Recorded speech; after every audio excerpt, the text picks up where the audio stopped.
तो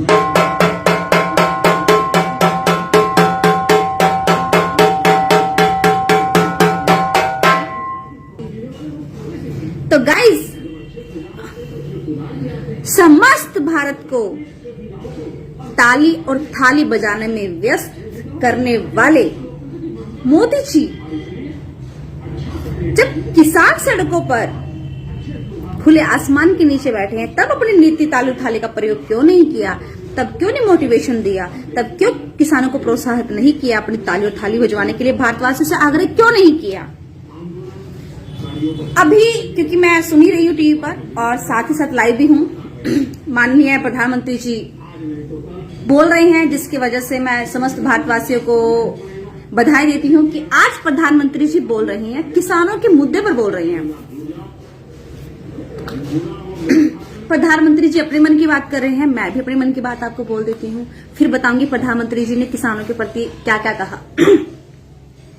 माननीय मोदी जी, आपको पता नहीं कि पता है या नहीं पता, चलो मैं बताती हूँ। ये जो भारत देश है संविधान के तहत चलता है। संविधान क्या है? What is constitution? Introduction of constitution मैं आपको बताती हूँ।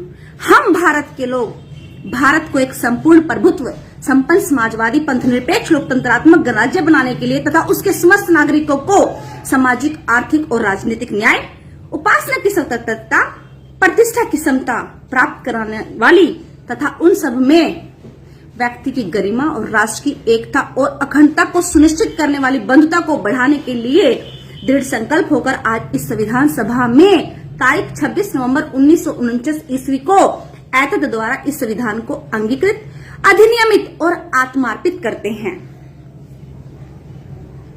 मोदी जी, ये संविधान का परिचय पत्र है जो मैंने आपको बताया है। पूछता है भारत, पूछती है देशभक्त रेणु राणा कि क्या भारतवासियों को आपने सामाजिक न्याय दिया? सामाजिकता, जिस तरीके से आज समाज के भीतर लोग जात पात में बट गए हैं, तो ये दिखाता है कि आपने संविधान के अंतर्गत दी सामाजिकता को भी खत्म कर दिया। पूछता है भारत आर्थिक न्याय, जो संविधान गारंटी कहता है कि भारतवासियों को आर्थिक न्याय मिलना चाहिए। आज समस्त भारत के व्यापारी अपनी दुकानों पर हाथ मसले बैठे हैं, कस्टमर नहीं आते हैं, बाजारों की रौनकें खत्म हो गई है। फैक्ट्रियों के मालिक, यानी मैं व्यापारियों की बात करूं, आपके वाले व्यापारी नहीं जो पूंजीपति हैं 2-3 को छोड़ के, आम जो व्यापारी जिसे मैं बात करूं, उनकी कमर टूट चुकी है, जीएसटी की मार झेल रहे हैं, मोटे मोटे कर्जे झेल रहे हैं, व्यापारी नाखुश है, किसानों की आर्थिक स्थिति सब देख रहे हैं। हम बेरोजगारों की सभी की बात करें तो आर्थिक न्याय, कौन सा आर्थिक न्याय आपने दिया है? संविधान के अंतर्गत दिया गया आर्थिक न्याय, आपने उसकी भी धज्जियां उड़ा दी हैं। राजनीतिक न्याय, जो संविधान कहता है राजनीतिक न्याय लोगों को मिलना चाहिए, पूछता है भारत और पूछती है रेणु राणा, कौन सा राजनीतिक न्याय? आज लोकसभा में अगर फुल मेजोरिटी में कोई है, वो राजनीतिक न्याय नहीं कहेंगे, सिर्फ मोदी के नाम पर जो मेजोरिटी है वो बैठी है। ये राजनीतिक न्याय नहीं होता कि एक मोदी जो है सब विधायकों को, सांसदों को अपने रिमोट से चलाएं, ये राजनीतिक न्याय होता है, राजनीतिक न्याय नहीं है। पूछता है भारत अभिव्यक्ति की आजादी, कौन सी अभिव्यक्ति की आजादी? मनदीप पूनिया लड़का अगर सच्ची खबरें दिखा दे तो उसको उठा के जेल में डाल देना, ये है अभिव्यक्ति की आजादी। विचारों की स्वतंत्रता, कौन से विचार? अगर आज हम अपने मन की बात कर ले तो आप ठा के सबको जेल के अंदर डाल दोगे, ये है विचारों की स्वतंत्रता। पूछता है भारत कि आज आपके भाषणों में सिर्फ 2 ही शब्द चर्चा में हैं, आत्मविश्वास, आत्मनिर्भर, यानी कि जो साफ साफ दिखाता है कि आप हमारे भारत के संविधान की हत्या करके एक नया संविधान लागू करना चाहते हो, जिसका नाम है, जिसके अंदर आप दो ही शब्दों को महत्व देंगे, आत्मनिर्भर बनो, आत्मविश्वास पैदा करो। कौन सा आत्मनिर्भर? बेरोजगार जो मर्जी करो, आपकी कोई गारंटी नहीं है। किसान आत्महत्या करे, आपकी कोई गारंटी नहीं है। व्यापारी कर्जे में डूब के छत से छलांग लगा दे, आत्मनिर्भर बनो भाई, आत्मनिर्भर बनो, ये आपका डायलॉग रहेगा, ये नया संविधान रहेगा। आपने कहा इन कृषि बिलों से छोटे किसानों को जो है फायदा मिलेगा, गारंटी ले लो साहब, गारंटी लिखित में। अरे मोदी जी पहले बोलते थे झूठ बोले कौवा काटे, सचमुच कहूं ना, कौवे तो काट जाते, लेकिन आपके वो बड़े बड़े पूंजीपतियों ने जो 5G टावर लगाए ना, उनसे सारे कौवे भी मरवा दिया आपने। ओ माय गॉड, मतलब आपकी तानाशाही इंसानों के साथ साथ, भारतीयों के साथ साथ अब कौवों के ऊपर भी चली गई कि कौवे मरवा दिए ताकि आपको काटे ना। क्या होगा हमारे भारत का? अरे हमारे भारत का तो बहुत कुछ हो जाए, लेकिन जब तक ये ईवीएम रहेगा ना, शायद कुछ नहीं हो सकता। एक कहानी सुनते थे कि उस व्यक्ति की जान जो है ना तोते में बसी हुई है। ठीक वैसे मोदी जी, आपकी जान सिर्फ और सिर्फ ईवीएम के अंदर बसी हुई है। सिर्फ यही कारण है कि आपको लाखों की संख्या में बैठे हमारे किसानों के ऊपर दया नहीं आ रही है। इस महा आंदोलन में जो हमारे किसानों की शहादत हो गई है, उसके परिवारों को आपकी तनिक चिंता नहीं है, क्योंकि आपके पास तो ईवीएम है ना। 3 बड़े बड़े पूंजीपति आपके पास हैं, ईवीएम आपकी है, किसान महाआंदोलन कर रहे हैं, आप बंगाल में चुनाव रैलियां कर रहे हैं क्योंकि ईवीएम है ना।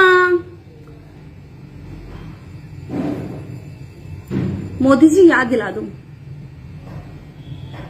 ये भारत आपका कोई कर्जदार नहीं है। ये वो भारत है जिस भारत को आजाद कराने के लिए बहुत से महान क्रांतिकारियों ने अपनी शहादत दी और फांसी के फंदों को चूमा है।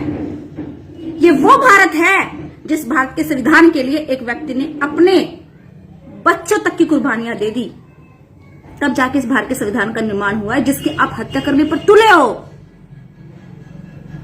आपको क्या पता देशभक्ति, देश प्रेम? अरे देश प्रेम तो उनसे पूछो जिन्होंने अंग्रेजों से लोहा मनवाया था इस भारत देश को आजाद कराने के लिए।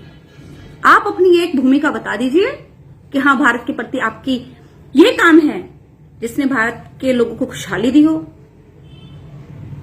अरे जब इतिहास लिखा जाएगा ना, आपका नाम स्वर्ण अक्षरों में एक तानाशाही के रूप में लिखा जाएगा। तानाशाही, भारत का एक तानाशाही हुआ करता था जिसका नाम था नरेंद्र दामोदर दास मोदी, जिसने अपने 5G सिस्टम से कौवों तक को भी मरवा दिया, कहीं कौवे उनके झूठ को काट ना ले। अभी आप बड़े राग अलाप रहे हैं, किसानों के हितैषी बन रहे हैं। एक ट्वीट किया आज तक किसानों के प्रति आपने? ठीक है, फिर इस किसान महाआंदोलन में जितने भी किसानों की शहादत हुई है उनको आधिकारिक तौर पर इसको शहादत का दर्जा दे दीजिए। और हाँ, एक बात तो मैं भूली ही बोलना, हम भारत के लोग कितने सुरक्षित हैं। ये वो दीप सिद्धू है ना, उसकी रोजाना वीडियो लाइव आके जो वो अपनी वीडियो अपलोड कर रहा है, आपकी सिक्योरिटी उनको अब तक पकड़ भी नहीं पाई। इतना सुरक्षित है भारत। अपने ही देश के भीतर देशद्रोही को आप पकड़ने में नाकाम होते हो और बात करते हो भारत को सुरक्षित रखने की।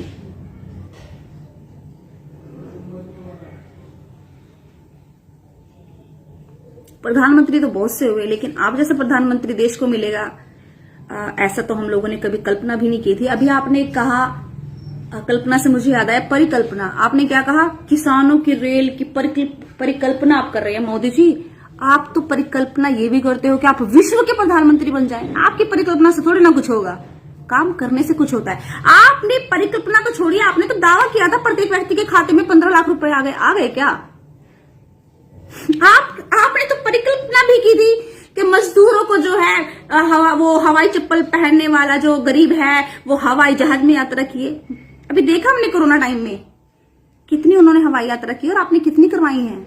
मजदूर भी बीच रास्ते में गर्भवती महिलाओं ने बच्चों को जन्म दिया, बच्चा मर गया, बाप कंधे पर छोटे से अपने बच्चे की डेड बॉडी लेकर जा रहा है। ये थी आपकी परिकल्पना।